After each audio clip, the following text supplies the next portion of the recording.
Mana Moskvadagi elchixonani qoshidagi gostinitsasi.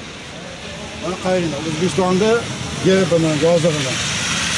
Bu iloji yo'qmi shuni tozalab qo'yishdi. Ot kallasini olishadi xizmatchilar ishlayotganlar. Ana shuni tozalab qo'yish iloji yo'qmi? O'zbekiston prezidenti Mirziyoyev janobi. Yo normalni ishlaydigan xodimlarni jo'nating, yo buni yig'ishtirib qo'ying. Bu O'zbekistonda bu tomonda bayrog'ini shaltari chiqyapti. Bu yerda orqa tomonda O'zbekistonda mana gerbini kirga botib yotibdi.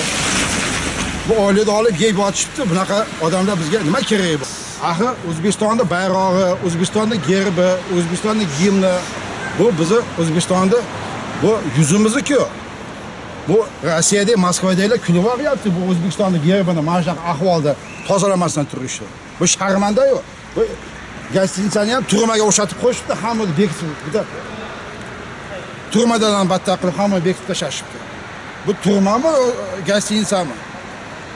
Qaranglar, O'zbekistonda gerbini atrofi kirligini shuni iloji yo'qmikan tozalab qo'yishdi. Hayron bo'laman. Ot kallasini olishadi o'sha ishchilar, xizmatchilar.